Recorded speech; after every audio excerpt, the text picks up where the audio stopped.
ശബരിമല തീർത്ഥാടകർക്ക് പമ്പയിൽ spot booking പുനരാരംഭിച്ചു. നടപ്പന്തലിൽ ഭക്തരെ താൽക്കാലികമായി തടഞ്ഞു. സന്നിധാനത്തെ തിരക്ക് നിയന്ത്രിക്കുന്നതിന്റെ ഭാഗമായാണ് താൽക്കാലിക നിയന്ത്രണം. വിവരങ്ങളുമായി എ വി ജയശങ്കർ പമ്പയിൽ നിന്നും ലാൽകൃഷ്ണൻ എരുമേലിയിൽ നിന്നും ചേരുകയാണ്. ആദ്യം എ വി ജയശങ്കറിലേക്കാണ്. ജയശങ്കർ, ഈ തിരക്ക് നിയന്ത്രണ വിധേയമാക്കുന്നതിന്റെ ഭാഗമായിട്ട് എടുത്ത നടപടികൾ അത് പ്രായോഗികമാവുന്നുണ്ടോ? Good morning Christina, Hashmi. എന്തായാലും പമ്പയിൽ ആശങ്കപ്പെടേണ്ട ഒരു സാഹചര്യമില്ല. ഇന്നലെ കാര്യങ്ങൾ ഭയാനകജനകമെന്ന് പറഞ്ഞെങ്കിൽ ഇന്ന് അത്തരത്തിലല്ല, ആശ്വാസകരമാണ്. നമുക്ക് ഈ ദൃശ്യങ്ങളിൽ കാണാം. സ്പോട്ട് ബുക്കിങ്ങിന്റെയും ഒപ്പം തന്നെ ശബരിമലയിലേക്കുള്ള നീലിമലയിലേക്കുള്ള എൻട്രി പോയിന്റാണ് ഇത്. ഒഴിഞ്ഞു കിടക്കുന്ന സാഹചര്യമാണ്. പമ്പയിൽ നിന്ന് ഓരോ ഘട്ടം ഘട്ടമായി ആളുകളെ ഇങ്ങോട്ടിങ്ങനെ കടത്തിവിടുകയാണ് ചെയ്തത്. നമ്മൾ വരുന്നതിന് അല്പസമയം മുമ്പ് ഒരു ഘട്ടം ആളുകളെ വിട്ടു. ഇപ്പോഴും നമുക്ക് ആ ദൃശ്യങ്ങളിൽ ക്യാമറ തിരിച്ചാൽ കാണാനാകും ആളുകൾ ഇങ്ങോട്ട് വരുന്നത്.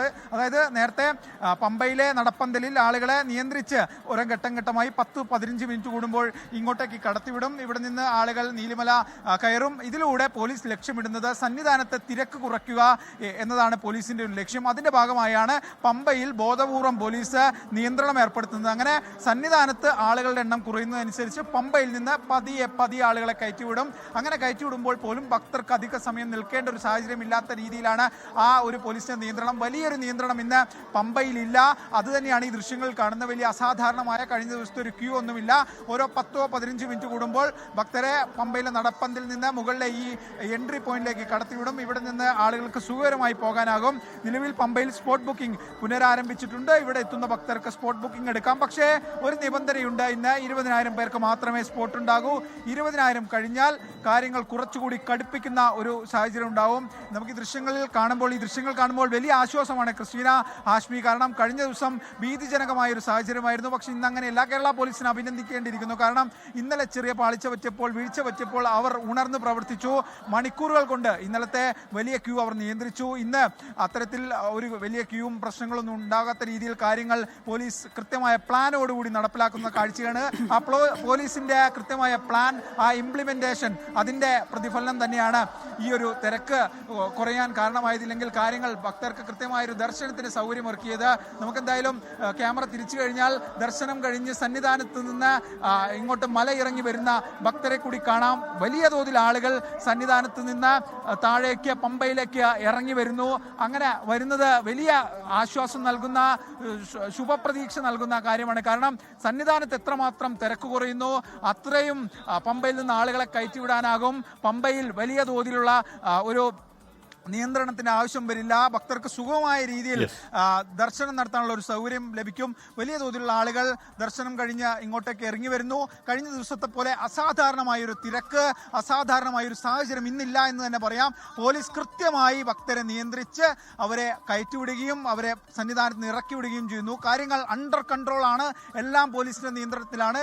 ഇനി വലിയ തോതിൽ ഈ പ്രതീക്ഷയിലധികം സ്പോട്ട് ബുക്കിംഗിന്റെ അപ്പുറത്തേക്ക്, വെർച്വൽ ക്യൂ ബുക്കിംഗിന്റെ അപ്പുറത്തേക്ക് ഭക്തർ എത്തിയാൽ മാത്രമേ ഏതെങ്കിലും തരത്തിലുള്ള പ്രശ്നം ഉണ്ടാവൂ. അങ്ങനെ ഉണ്ടായാൽ പോലും നിലയ്ക്കലിൽ വെച്ച് സ്പോട്ട് ബുക്കിംഗ് നടത്താത്ത, അല്ലെങ്കിൽ ഏതെങ്കിലും തരത്തിൽ അനുഭവമായിരുന്നു.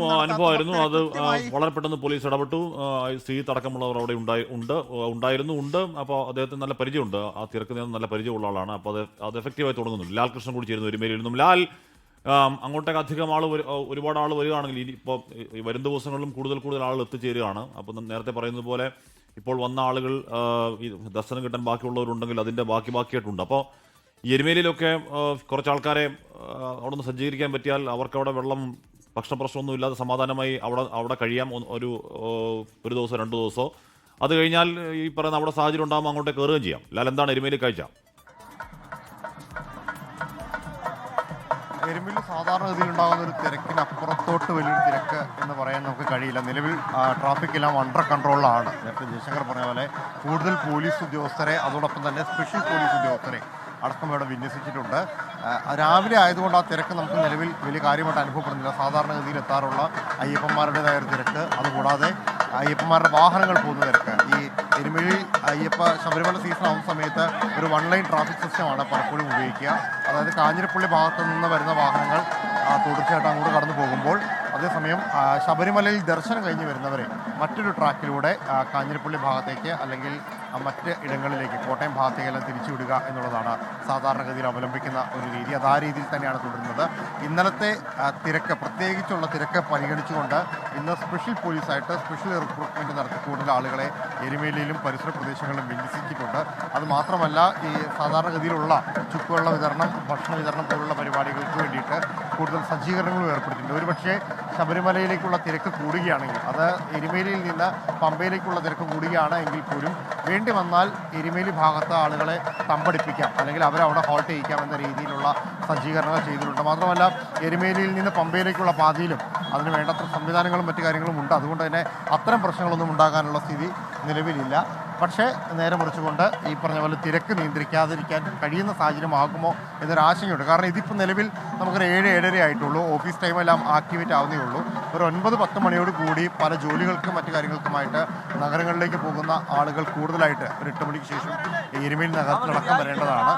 മുണ്ടക്കയം അടക്കമുള്ള ഭാഗങ്ങളിൽ നിന്നുള്ള വാഹനങ്ങൾ പലതും ഈ വഴിയിൽ കടന്നു വരാനുള്ള സാധ്യതയുമുണ്ട്. അങ്ങനെയാണെങ്കിൽ സ്വാഭാവികമായിട്ടും ഉണ്ടാകുന്ന കുറച്ചുകൂടി തിരക്ക് ഉണ്ടാകും. ആ തിരക്ക് നിയന്ത്രിക്കുക എന്ന ഉദ്ദേശത്തിൻ്റെ അടിസ്ഥാനത്തിലാണ് കൂടുതൽ ഉദ്യോഗസ്ഥരെ, അതായത് കൂടുതൽ സ്പെഷ്യൽ റിക്രൂട്ട്മെൻറ്റ് നടത്തിയ ആളുകളെ കൂടുതലായിട്ട് വിന്യസിച്ചുകൊണ്ട് നിലവിൽ കാര്യങ്ങൾ മുമ്പോട്ട് പോകുന്നത്. സമീപ പ്രദേശങ്ങളിൽ ഒരുപാട് സ്കൂളുകൾ, കോളേജുകൾ, വിദ്യാഭ്യാസ സ്ഥാപനങ്ങൾ, സർക്കാർ സ്ഥാപനങ്ങളടക്കം ഉണ്ട്.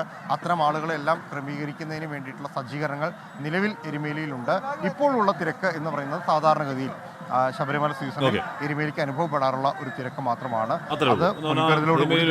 ഒരു വലിയ ഒരു ഭീകരമായ തിരക്കൊന്നും കാണാൻ ഇല്ല. അവിടെ സാധാരണ പോലെ തീർത്ഥാടക പേട്ടതുള്ളി ശബരിമലയിലേക്ക് എത്തുന്നതിൻ്റെ പ്രധാനപ്പെട്ട പടികളിലൊന്നാണ് അവിടുത്തെ പെട്രോൾ അങ്ങോട്ടേക്ക് പോകുന്നുണ്ട്. വലിയ തിരക്ക് എരുമേലിൽ എന്തായാലും കാണാനില്ല. സന്നിധാനത്തും അങ്ങനെ ഒരു ഭീകരമായ മാരകം ഇന്നലെ കണ്ട പോലെയുള്ള പേടിപ്പിക്കുന്ന ഒരു തിരക്ക് എന്തായാലും കാണാനില്ല. പക്ഷെ പമ്പയിലും താഴോട്ടൊക്കെ ഈ വന്നു ചേർന്ന ഭക്തർ അവിടെ തന്നെ ഉണ്ട്. അതുകൊണ്ട് പതുക്കെ അവരെ വളരെ ശാസ്ത്രീയമായി അകത്തെ കടത്തിവിടുക എന്നത് മാത്രമേ ഉള്ളൂ മാർഗം. ലോകത്തെവിടെയായാലും ഏത് സമയത്തും 24 വാർത്തകളും ഓഗ്മെന്റഡ് റിയാലിറ്റി പാക്കേജുകളും എക്സ്പ്ലെയിനറുകളും വിശദമായി കാണാൻ ഞങ്ങളുടെ യൂട്യൂബ് ചാനൽ നിങ്ങൾക്ക് സബ്സ്ക്രൈബ് ചെയ്യാം.